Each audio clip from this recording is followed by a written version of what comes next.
이 시간 설교 제목은 주고받는 축복의 원리. 수요 예배에 이어서 두 번째 시간으로 잠깐 말씀을 살펴보도록 하겠습니다. 누가복음 6장 38절 말씀입니다. 누가복음 6장 38절 말씀 우리 한 목소리로 읽겠습니다. 주라 그리하면 너에게 줄 것이니 곧 후일이여 누르고 흔들어 넘치도록 하여 너희에게 안겨주리라. 너희가 헤아리는 그 헤아림으로 너희도 헤아림을 도로 받을 것이니라. 아멘. 주는 것이 복된 삶이라고 예수님께서 말씀하셨죠. 그래서 우리가 하나님 앞에 주게 되면 우리에게 하나님께서 주신다는 겁니다. 근데 어떻게 주시냐면 후하게 이렇게 주신다는 겁니다. 이렇게 쪼잔하게 주시는 게 아니라 후하게 주시는데 꽉꽉 눌러서. 옛날에 이제 밥 우리 많이 먹을 때 밥을 이렇게 기죠. 오봉에 막 꽉꽉 눌러서 주십니다. 하나님도 그렇게 주시고 또 흔들어서 주십니다. 흔든다는 게 뭐예요? 이렇게 막 흔들어야지 빈틈없이 곡식이 막 이렇게 흔들어야지 빈틈없이 그 돛박에 이렇게 들어가잖아요. 그죠? 흔들어서. 근데 꽉꽉 눌러서 흔들었는데 거기다 넘치도록 해요. 그리고 우리에게 안겨서 우리에게 주신다는 게 우리에게 안겨서 이렇게 딱 안을 수 있을 만큼 풍성하게 우리 보고 가져가 이게 아니고 우리한테 친히 하나님께서 안겨주신다. 와, 진짜 저는 성경을 읽을 때마다 표현이 너무 예술이다 이렇게 감탄할 때가 있어요. 얼마나 이렇게 하나님께 우리가 주님 앞에 조금 드리면 하나님은 후하게 해주시는데 눌러서 꽉꽉 눌러서 흔들어서 막 다 빈틈없이 기죠.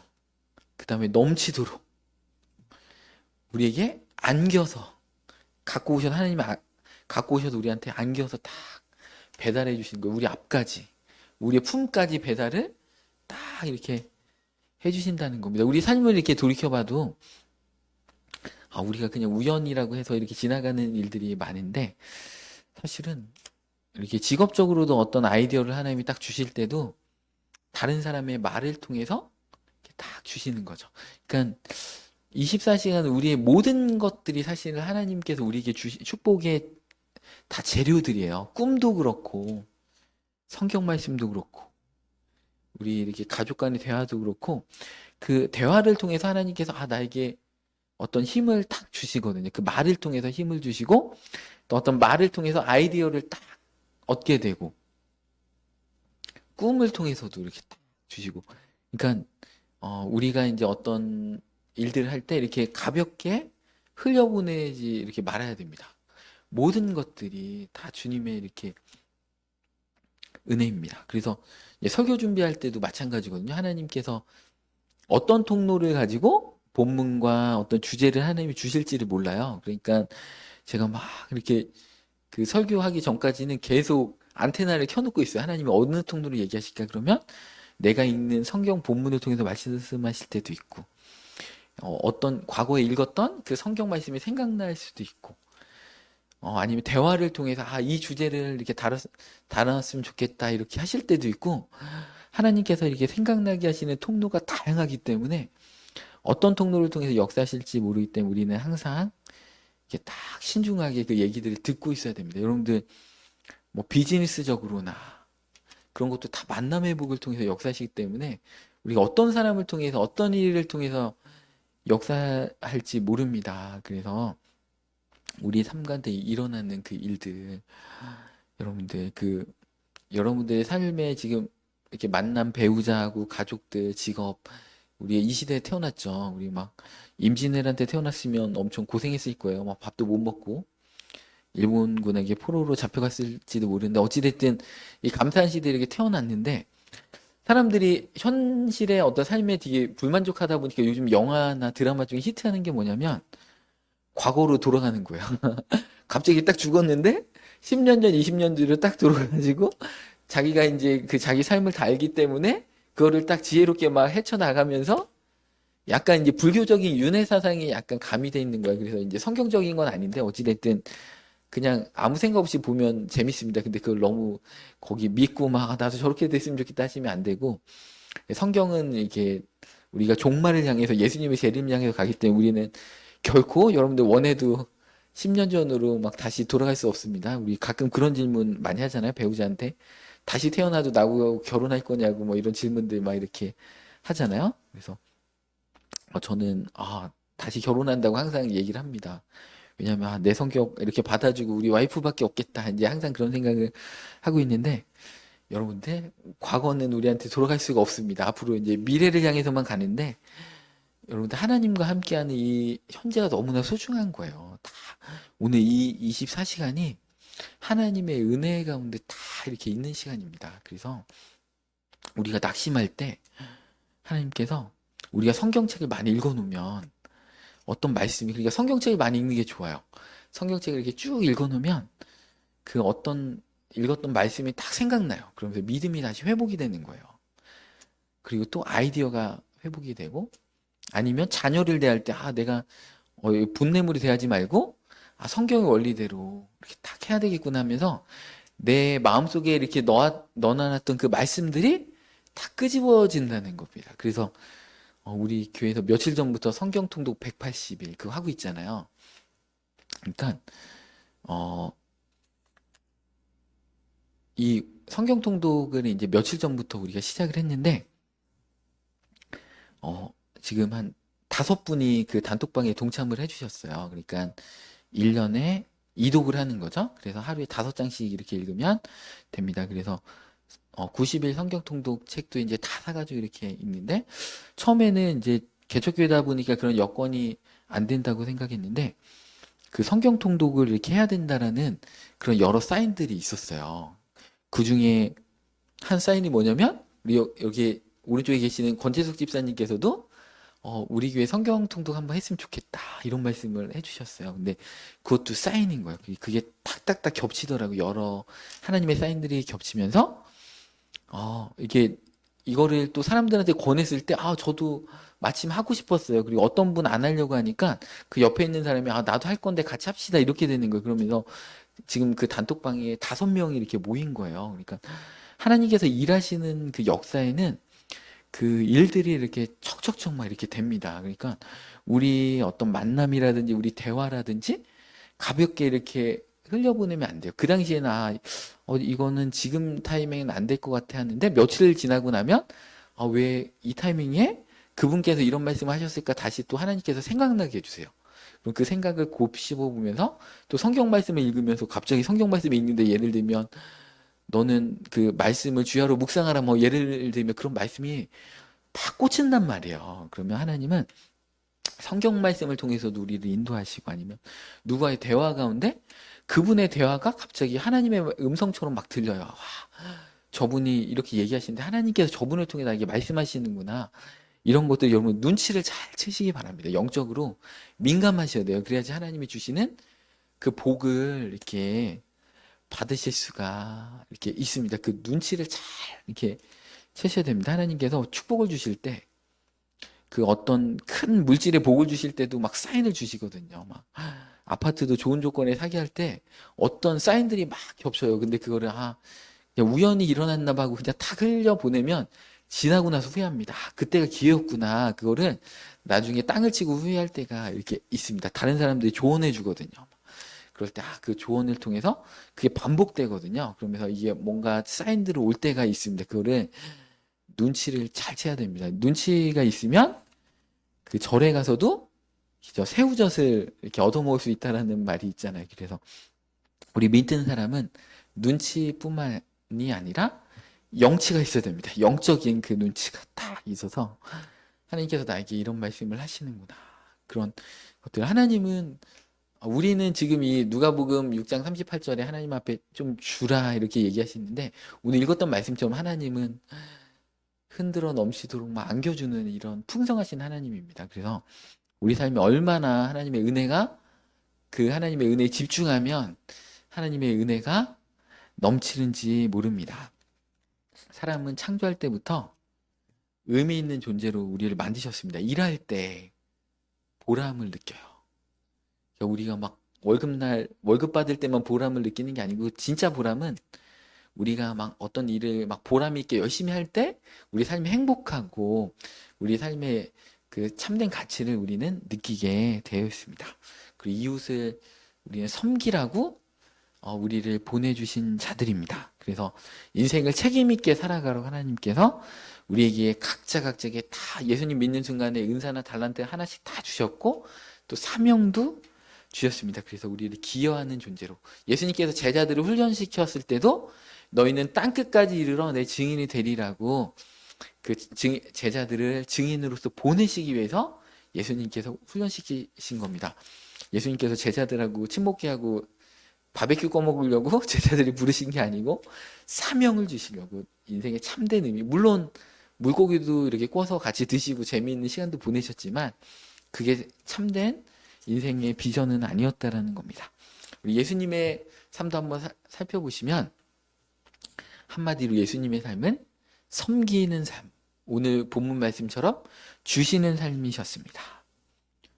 소년 가장으로서 아버지 요셉이 일찍 돌아가셔서 목수로서 가장으로서 이제 젊은 시절에는 동생들을 잘 돌보고 홀어머니를 잘 이렇게 모셨잖아요. 그죠? 또 예수님 공생의 시절엔 병든 자들을 고쳐주고 눌린 자들 심지어 제자들의 발까지 씻기면서 섬겨주셨습니다. 뿐만 아니라 지금은 예수님께서 하나님의 보좌 우편에서 우리를 위해서 대제사장으로서 친히 우리를 위해서 기도하고 계시다는 거죠. 중보기도하고 계시다는 겁니다. 그래서 우리도 예수님을 본받아서 우리의 몸도 하나님께 드리고 우리의 마음도 드리고 우리의 뜻도 하나님께 드리면서 우리가 마음을 다하고 뜻을 다하고 힘을 다하여 하나님을 사랑하는 게 율법의 가장 큰 계명이죠. 둘째는 이와 같으니 네 이웃을 내 몸같이 사랑하라. 우리가 사랑하면서 하나님을 사랑하고 이웃을 섬기는 게 율법을 하나로 압축해 놓으면 그것입니다. 10계명도 압축해 놓으면 그런 거죠. 1계명부터 4계명이 하나님을 섬기는 것, 5계명부터 10계명이 이웃을 사랑하는 것이잖아요. 그래서 우리는 하나님의 그 사명을 감당하고 이웃을 사랑하는 것, 그게 우리 인생의 목적입니다. 그래서 여러분들 하나님 앞에 축복받고 싶으시면 하나님 앞에 기획서를 이렇게 종이다 쓰시기 바랍니다. 하나님 여기다 이제 결제자 해가지고 하나님 딱 이래가지고 인 해가지고 거기 괄호 넣어놓고 이렇게 코팅 해가지고 딱 놓으시기 바랍니다. 하나님 사인해 주시기 바랍니다. 그러니까 우리의 마음 가운데 내가 축복받아서 잘 먹고 잘 살아야지 이런 마음이 우리 마음이 좀 있긴 있잖아요. 조금이라도 기죠. 조금 있는데 그 마음은 없는 것처럼 하나님 앞에 딱 숨기시면서 저는 하나님의 나라를 위해서 하나님께서 물질의 축복을 주시고 건강의 축복을 주시고 막 인권의 복을 주시면 만남의 복을 주시면 제가 하나님을 위해서 이렇게 살겠습니다 하고 이렇게 딱 코팅해 딱 써놓으시면 하나님께서 우리의 마음을 딱 우리 속을 정확히 아시겠지만 그래도 이렇게까지 하는데 복 줘야지 이렇게. 그러니까 우리의 삶의 목적이 하나님 사랑, 이웃 사랑이기 때문에 하나님 앞에 그런 그 기획서리를 올려놔야 됩니다. 우리 마음으로 막 매일매일 기도할 때도 하나님 복 주시면 제가 우리 교회를 막 우리 목사님한테 양복도 한번 해드리고 그렇게 하시면 하나님께서 속히 응답하실 줄 믿습니다.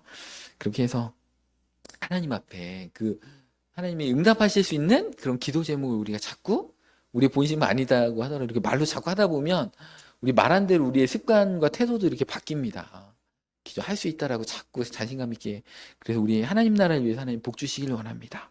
그렇게 하시면서 하나님께 드리시는 삶이 되길 원합니다. 그래서 예배로도 드리고 우리의 시간도 드리고 우리의 몸도 드리고 우리 재능도 드리고 우리의 물질도 드리는 삶이 됐으면 좋겠습니다. 우리 고린도후서 9장 6절부터 10절 말씀 보겠습니다. 이것이 곧 적게 심는 자는 적게 거두고 많이 심는 자는 많이 거둔다 하는 말이로다.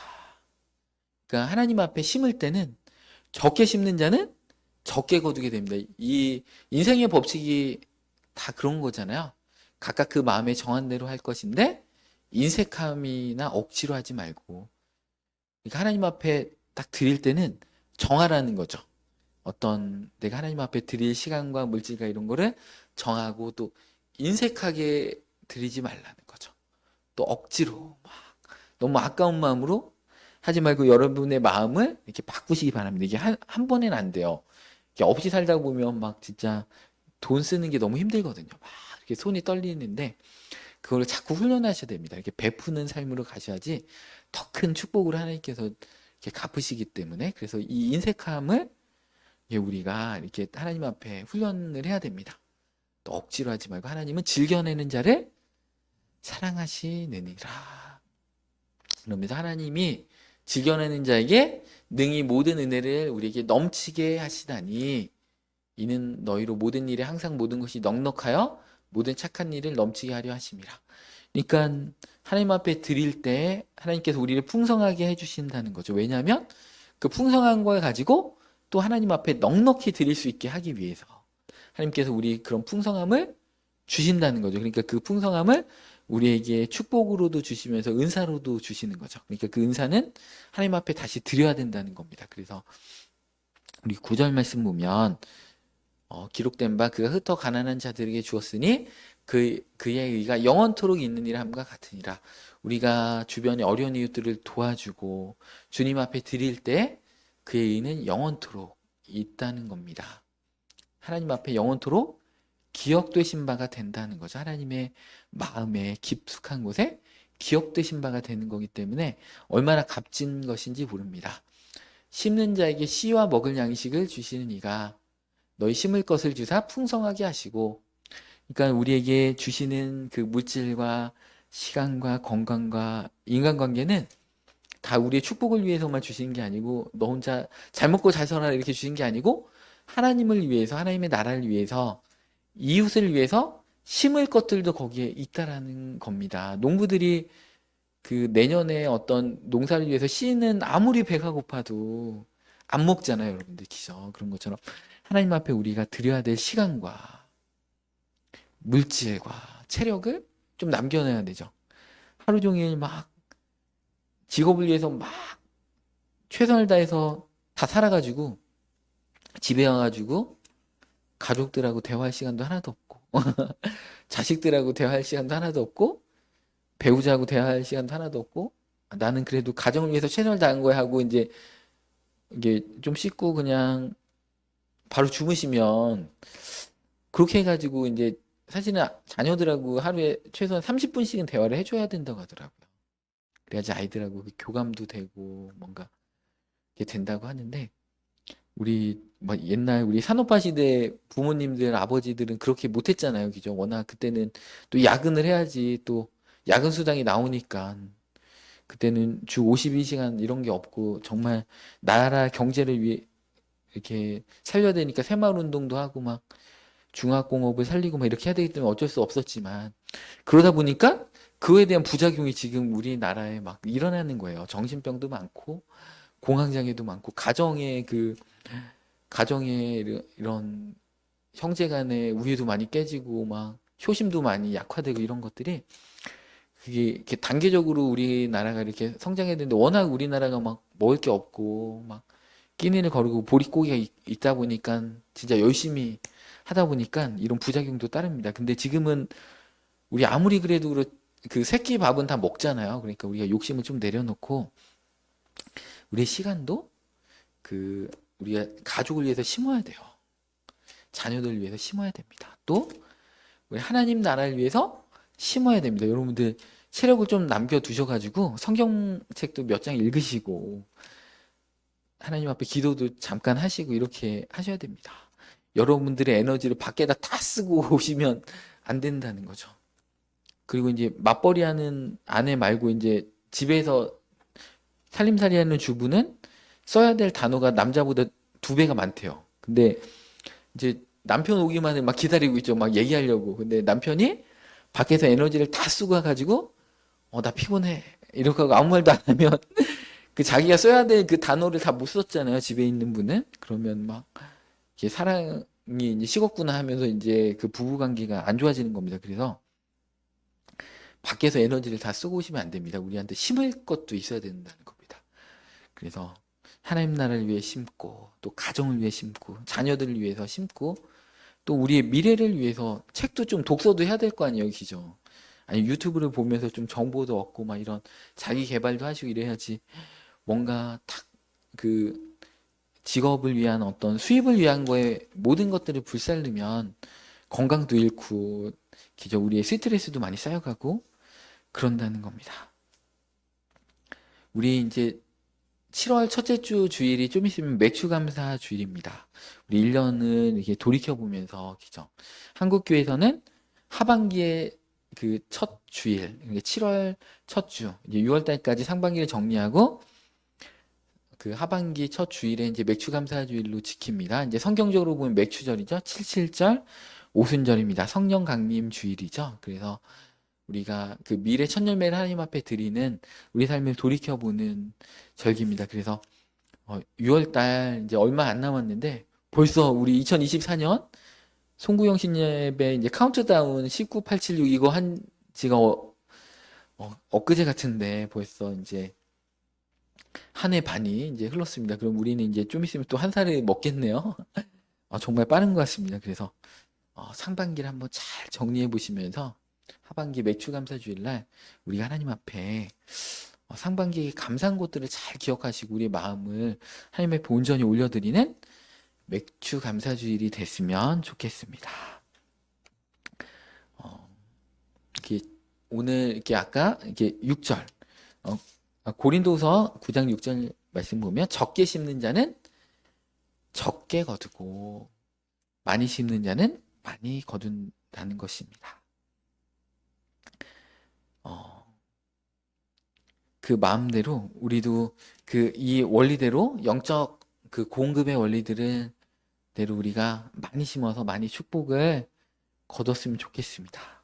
우리 교회도 이제 그렇게 했으면 좋겠어요. 이제 좀 어떤 그 섬길 수 있는 그런 여건들이 될 때마다 개척교회지만 이제 주변 이웃 교회들한테 막 이렇게 흘려 보내거든요.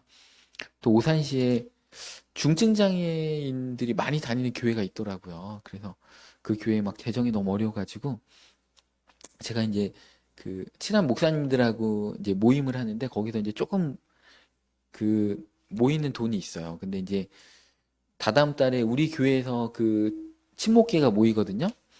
목사님들은 보통 형제회라고 합니다. 우리 형제회 이름이 이제 일곱 광주리 형제입니다. 그래서 일곱 광주리 이제 적은 그 물고기하고 그런 것들을 가지고 예수님께 드렸을 때 4천 명이 먹고 남아서 일곱 광주리에 이렇게 남았다. 그래서 이제 일곱 광주리 형제입니다. 그래서 우리가 매달 모일 때 이제 돈을 조금씩 걷어가지고 그거 가지고 어디 좋은데 이제 구제도 하고 선교도 하고 하는데 그 다다음 달에 우리 교회가 유사해요. 우리 교회에서 모이기 때문에 이제 제가 밥을 사고 그 이제 거친 그 돈을 가지고 제가 이제 섬길 수 있는 그 교회를 정해가지고 도와드릴 수가 있는데 오산에 있는 그 중증 장애인 그 교회를 좀 헌금했으면 좋겠다 이런 마음이 들더라고요. 그래서 제가 며칠 전에 그 교회에 대한 정보를 알게 됐는데 이거를 그냥 우연히 듣진 않았을 것 같아요. 그래서 우리 삶에도 이렇게 어떤 정보가 있고 어떤 얘기를 들을 때 이렇게 우연이 아니고 하나님께서 원하시는 거구나 하고서 순종해서 거기다 심으면은 하나님께서 축복으로 다 갚아주십니다. 그래서 이제 어떤 일들을 할 때 막 뭔가 이게 눈에 딱 밟히는 게 있어요. 내가 왠지 저거 해야 될 것 같아. 그렇지만 내 호주머니는 지금 내 지갑에는 지금 돈이 별로 없는데 요번 달 생활비도 좀 부족한데 절제해야 되겠다. 하나님 절제하라고 하셨기 때문에 그 성령의 9가지 열매 중에 끝에 열매가 절제잖아요. 절제해야지. 그러면 계속 마음이 불편해. 막 왠지 해야 될 것 같아. 그러면 그렇게 딱 어려운 가운데 하면 기가 막히게 하나님께서 바로 몇 배로 그걸 갚아주시는 걸 경험합니다, 여러분들. 그래서 뭔가 마음이 막 불편한 마음이 막 이렇게 드시면 목사님 양복 한번 해드려야 되는데 그런 마음이 드시면 절제하지 마시고 저 양복 많이 씁니다. 농담이니까 안 하셔도 됩니다. 그래가지고 그리고 저는 또 제가 추구하는 스타일이 있기 때문에 양복 해주셔도 안 입으니까 저한테 양보를 해주시면 제가 그 오산에 중증장애인 그 목사님한테 또 바로 드려야 되기 때문에 저한테 양보 안 하시기 바랍니다. 그래서 그래가지고 그런 마음들이 있을 때 우리가 정말 절제하지 마시고 하나님 앞에 즐겨내는 자를 하나님이 사랑하십니다. 우리 잠언 3장 9절에서 10절 말씀에도 보면 내 재물과 내 소산물의 처음 익은 열매로 여호와를 공경하라. 하나님 앞에 처음 익은 열매로 공경해야 되겠죠? 우리가 월급을 받으면 쓸 거 다 쓰고 남는 거 있으면 하나님 앞에 헌금하는 게 아니고 월급 받자마자 하나님 감사합니다 하고 하나님 앞에 헌금해야 되겠죠? 예전에 아버지 늦게 퇴근하시면 어머니께서 반찬하고 기죠. 밥을 딱 덜어놔가지고 그 그릇 뚜껑 딱 덮어서 아랫목에다 따뜻하게 막 이렇게 해놓잖아요. 덜어놓잖아요, 기죠. 먹다 남은 거 주는 거 아니고, 기죠. 요즘 아빠들은 막 먹다 남은 거 와가지고 와도 뭐 아이들 잘 인사도 안 하고 게임하고 있고 아는 척도 안 하는데 옛날 아버지들은 안 그랬는데 그래가지고 요즘은 이제 남은 거 아빠들이 먹지만 예전 아빠들은 안 그랬죠. 이렇게 딱 엄마들이 막 다 먼저 덜어가지고 또 없는 반찬 김이 있고 막 계란 후라이가 있고 기죠. 아버지 반찬에는 숟가락도 막 더 크고 막 와 저도 그래 어렸을 때 야 빨리 아버지 되고 싶다 막 뭔가 이게 틀리구나 그런 막 그 소원함들이 제 마음 가운데 있었습니다. 그래서 처음 익은 걸로 하나님 앞에 공경해야 된다는 거죠. 우리의 마음에 가장 소중한 것들. 그래서 옛날에 저도 군대 처음에 이제 첫 휴가 나올 때 그 월급 얼마 안 됐거든요. 한 달 월급이 1,400원이었는데 그거 막 모아가지고 막 용돈 받은 거 이제 군대 갈 때 이제 어른들이 주신 거 모아가지고 첫 휴가 때 부모님 그 내복 사가지고 제가 딱 갔잖아요. 그 휴가니까 그 첫 월급 그 같은 거 쫙 모아가지고 그리고 우리나라 좋은 전통이 그거잖아요. 이렇게 자식들이 첫 월급 받으면 기죠. 부모님께 막 내복도 해드리고 막 소고기도 사가지고 이렇게 드리고 참 좋은 전통인 것처럼 우리도 하나님 앞에 처음 익은 열매로 우리의 가장 소중한 거를 드려야지 쓰다가 남은 거 이렇게 하면 안 되겠죠. 하나님 앞에 그런 가장 소중한 것을 하나님 앞에 드릴 때 그리하면 네 창고가 가득히 차고 내 포도즙 틀에 새 포도즙이 넘치리라. 포도즙 틀에 새 포도주가 계속 넘친다는 거예요. 그죠? 이렇게 수확이 변변치 않아가지고 계속 묵은 거 먹고 막 이런 게 아니고 새로운 것들 계속해서 하나님의 공급하심이 있고 또 창고에도 가득 차는 그런 일들이 우리 삶 가운데 있다라는 겁니다. 우리 말라기 3장 8절부터 12절 말씀 보겠습니다. 이 말라기서는 이제 사실은 이스라엘 백성들이 헌금이나 이제 구약 시대에 11조를 잘 했으면 좋았는데 대부분 안 했어요. 그래서 레위인들이 막 굶고 다니고 레위인들이 성전에서 봉사를 못 했어요. 그래가지고 떠돌아다녔어요. 일자리를 찾아가지고 막 떠돌아다니고 또 레위인들이 타락하고 그런 일들이 레위인들이 막 뒷돈을 받고 막 이런 일들이 이스라엘 역사의 대부분을 차지했습니다. 그래서 거의 11조 안 했다고 보시면 됩니다. 구약 백성들은 오히려 우리 한국 교인들이 11조를 더 잘하는 것 같은데 그래가지고 사람이 하나님의 것을 도둑질하겠느냐 하면서 그러나 너희는 나의 것을 도둑질하고도 말하기를 우리가 어떻게 주의 것을 도둑질하였나이까. 그러니까 11조와 헌금을 도둑질하니까 하나님께서 내 것을 도둑질한 거다. 레위인들 내가 세운 그 주님의 종들 주의 종들이 다 헐벗고 굶주리고 있고 그렇게 얘기하는 거죠. 그리고 성전에 어떤 벽이 무너졌는데 보수할 돈이 없고 인테리어 할 돈이 없고 막 이렇게 되는 겁니다. 우리가 어떻게 주의 것을 도둑질하였나이까 하는도다. 이는 곧 11조와 봉헌문이라. 너희 곧 온 나라가 나의 것을 도둑질하였으므로 너희가 저주를 받았느니라. 만군의 여호와가 이르노라. 너희의 온전한 11조를 창고에 들여 나의 집에 양식이 있게 하고.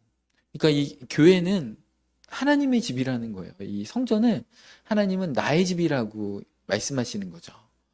나의 집에 양식이 있게 하고 그것으로 나를 시험하여 내가 하늘 문을 열고 너에게 복을 쌓을 곳이 없도록 붙지 아니하나 보라. 우리 교회는 개척교회인데 우리 성도님들이 11조와 헌금 생활을 너무 잘하세요. 사실은. 그래서 한국교회 모범이 되는 교회다. 이렇게 보시면 됩니다. 그래서 제가 설교 시간에 헌금 설교 잘 안 해요. 너무 잘하고 있기 때문에 그렇습니다. 그래서 저는 그래서 개척교회지만 너무 감사합니다. 우리 성도님들이 와, 이게 하나님의 집이잖아요. 나의 집에 양식이 있게 해라. 근데 우리 교회는 양식이 넘쳐요. 막 주일날 보시면 엄청 뭐가 남아요. 막 음식이 엄청 양식이 많습니다. 우리 교회는 그렇게 보시면 됩니다. 그렇게 했을 때 나를 시험해서 내가 하늘 문을 열고 너희 집에 복을 쌓을 곳이 없도록 붙지 아니하나 보라. 하나님의 집에 양식 있게 하고 드렸을 때 우리 삶에 우리 가정에 하늘 문을 열고 복을 쌓을 곳이 없도록 붙지 아니하나 보라. 그 다음에 11절에 만군의 여호와가 이르노라. 메뚜기를 금하여 우리 삶에 어떤 막 우리 손에 나는 것들 그런 것들을 막아주신다는 거죠. 저희 아내가 예전에 이제 고등학교 때 그 백화점에서 캐샤를 이렇게 보면서 막 월급을 받아가지고 11조 생활을 열심히 했는데 그 달에 쓸 돈이 있어가지고 이제 요번 달만 11조를 이렇게 안 해야지 하고서 11조를 건너뛰었습니다. 그랬더니 그 상품권 이렇게 계산이 잘못된 거예요. 그래가지고 11조 그 안 들인 만큼 상품권을 이제 물어내가지고 그 회사에다가 그 물어냈습니다. 그래서 11조를 회사에다가 드렸습니다. 그러니까 여러분들 11조는 하나님 앞에 드리든 아니면은 손해가 나가서 드리든 11조는 꼭 드리게 돼 있어요, 여러분들. 그 11조의 원리를 아시기 바랍니다. 여러분들 교회에다가 11조 안 하시면 밖으로 다 새 나간다고 보시면 됩니다. 건강을 잃어서 뭐 병원을 가든 뭘 가든 저희 사촌 형님도 이제 시골에서 목회하실 때 이렇게 간증을 해주시더라고요. 그 이렇게 맞벌이 하는 부부인데 이렇게 잘 뭐 공무원이시고 잘 이렇게 11조 생활 하시는데 그 달만 이제 11조를 안 하시더래요, 부부가. 그래가지고 무슨 또 사연이 있으신가 보다 해가지고 11조 안 하시나 보다 했는데 그때 이제 탁 교통사고 나면서 그 집 아들이 다리가 부러지면서 11조 액수만큼 병원비를 이렇게 냈다고 하더라고요. 그러니까 하나님 정확하신 하나님. 이제 그분들이 아셨겠죠. 깜짝 놀라면서 생각났겠죠. 그래서 여러분들 11조는 하게 돼 있습니다. 하나님께 하든. 근데 이왕이면 하나님의 집에 하는 게 좋겠죠. 복 받을 수 있잖아요. 오늘 기죠. 메뚜기도 금해주고 막 우리 삶에 막 갉아먹는 것도 막아주시고 하늘 문을 여셔서 막 싸지 않은 못할 곳이 없을 정도로 막 부어주신다고 했는데 이왕이면 하나님께 드린 게 낫지 세상에다가 다 이렇게 11조 바치면 얼마나 억울합니까? 그죠? 우리 근데 여기 계신 분은 다 11조 하시는 분들인데 괜히 여기 안 오신 분들이 11조 안 하는데 하여튼간 전해주시기 바랍니다. 11조 안 하면 세상에다가 이렇게 하게 된다고 이렇게 전해주시기 바랍니다.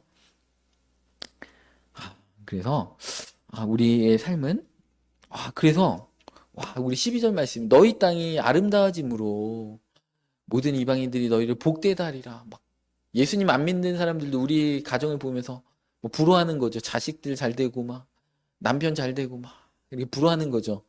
그런 날이 곧 있습니다, 여러분들. 훈련할 때는 여러분들이 열심히 드려도 때로는 고난 가운데 있을 수 있어요. 우리의 믿음이 어느 정도인지 하나님 달아보시기 때문에. 그래서 우리 다윗도 막 보면은 기름 부음 받은 종이고 골리앗도 잡았지만 다윗이 막 사울왕한테 생명 위협 가운데 있는데 다윗이 유대 지파의 왕이 되기 직전에 어떤 일이 있었냐면 아말렉 족속이 그 다윗이 사는 시글락성에 이렇게 딱 쳐들어가지고 사랑하는 아내하고 자식을 다 잡아가는 거예요. 그러니까 다윗의 그 몇백 명의 부하가 다윗의 그렇게 충성스러운 그 부하들이 다윗을 돌로 치려고 합니다. 인생의 최대의 위기가 다윗한테 닥친 겁니다. 그때 다윗이 못해 먹겠네 하고서 하나님을 막 부인하고 막 이랬으면 다윗 유다 지파 왕 못 되는 거죠, 여러분. 그런데도 다윗이 여호와를 힘입어 그 위기를 모면하고 하나님을 의지했다. 그러면서 또 그 힘든 과정 가운데 무조건 쫓아가야 되잖아요. 근데 하나님 앞에 여쭙습니다. 주님, 내가 쫓아갈까요, 말까요? 정말 다급한 그 상황 가운데서도 하나님의 뜻이 어디 있는지를 기도하는 자였다는 거죠. 그러니까 여러분들의 인생에 여러분들이 복 받기 직전에 그걸 눈치채셔야 됩니다. 내 인생에 가장 힘든 순간이 있다 그러면 그때 왕이 되는구나. 다윗처럼 왕이 되는구나. 그때 원망불편하고 입으로 막 복을 다 까먹어 버리면 말짱 도루묵이 돼버리는 역사가 일어나는데, 우리는 하나님의 자녀이기 때문에, 영적 전쟁이기 때문에 우리는 영적인 원리대로 써야 됩니다. 그래서 마귀가 우리의 복을 막 뺏어가려고 우리의 믿음을 무너뜨리고 낙심케 하고 포기케 하고 우리가 가진 사명을 포기케 하고 교회 봉사를 포기케 하고 막 이럴 때가 있다는 거죠. 그때 우리가 180일 성경 통독을 해놓으면 성경 말씀이 막 생각나요. 여러분들 마음에 진짜 찬송도 많이 넣어놔야 돼요. 성경 말씀도 많이 넣어놓고 예배도 많이 드리고 그러면 설교 들었던 말씀이 그때 인생의 위기 가운데 딱 생각나면서 믿음이 막 올라오면서, 그래 내가 주님께서 나를 이렇게 사랑해 주셨지. 그리고 여러분들 여러분의 과거를 돌이켜 보시기 바랍니다. 하나님이 내 인생 가운데 이렇게 은혜를 주셨었는데, 우리는 과거를 망각하고 현재 그 힘든 것만 잠깐 바라보기 때문에 힘이 빠지는 거거든요. 그러니까 우리를 막 무너뜨릴 때 이 마귀의 공격, 그거를 잘 영적으로 이렇게 분별하시기 바랍니다. 교회도 이렇게 복 받을 때 교회 안에 이간질의 역사가 막 일어납니다. 그런 말 하지도 않았는데 이 교회 안에는 그런 분들이 꼭 한 분 계세요. 그러니까 말을 이렇게 옮기면서 10배로 확대해가지고 하시는 분이 있어요. 그러니까 교회 안에 예를 들면 내가 교회에 이런 일들을 하고 싶어. 그런데 저한테 막 목사님 저한테 와가지고 막 쪼르는 거예요. 계속 막 와가지고 이런 거 이렇게 하고 싶습니다. 해야 될 것 같습니다. 그러면 이제 제가 막 너무 쫄르니까 예 집사님 그럼 그렇게 하세요. 이렇게 하잖아요. 그러면 어떻게 얘기하냐면 다른 분한테 딱 가가지고 집사님 목사님께서 이런 거 이렇게 하지 말라고 했어.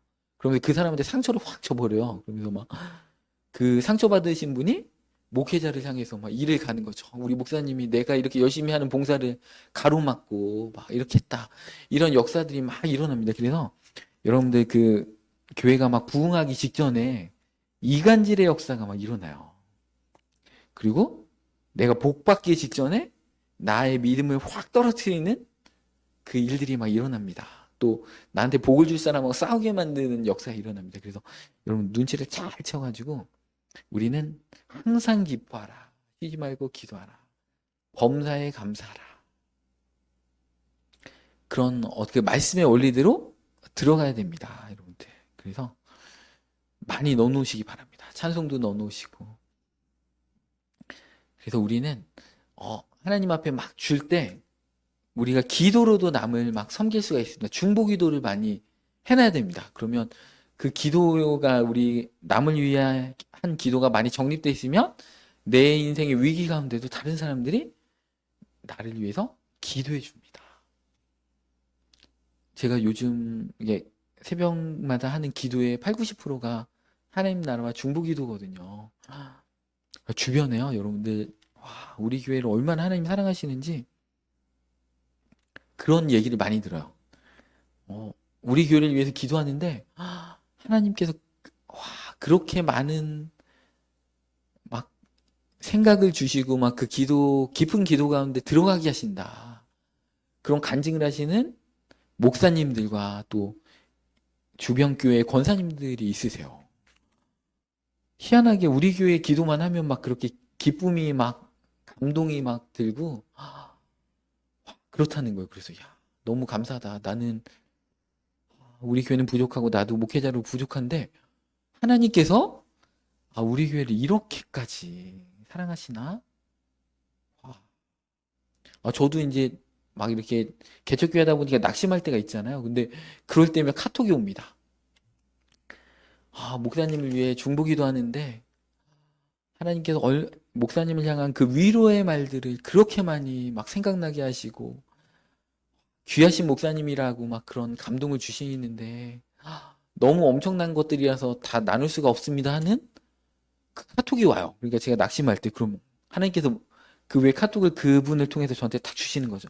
저에게 믿음으로 돌파해라. 여러분들 우리 교회에서 이 시간에 지금 예배 드리시는 것 대단하신 겁니다. 우리 교회 보통 교회 아닙니다. 지금 이렇게 개척교회라고 무시하면 안 되고 지금 주변에서 막 엄청나게 중보기도하고 있는 교회입니다. 여러분들께서 지금 역사의 한 현장에 지금 여기 앉아 계시는 겁니다. 여러분들 나중에 막 그 한국 교회 부흥을 막 논하면서 막 기죠. 말씀과 삶의 교회 2024년에 그 개척교회 멤버들 여기 앉아가지고 예배드리고 막 이게 나중에 역사적으로 막 나올 때가 있을 것 같은 그런 혼자만의 상상을 제가 요즘 많이 하는데 제가 여러분들 정말 우리 인생을 향한 우리 교회만 그런 게 아니고 여러분 각자를 향한 하나님의 계획이 성경 봐봐요. 그죠? 예수님께서 여러분을 위해서 돌아가셨잖아요. 정말 예수님이 믿어진다는 게 기적 중에 기적 아니에요? 그죠? 우리 지옥 갈 수밖에 없는 버림받은 마귀의 종이었는데 예수님이 믿어진다.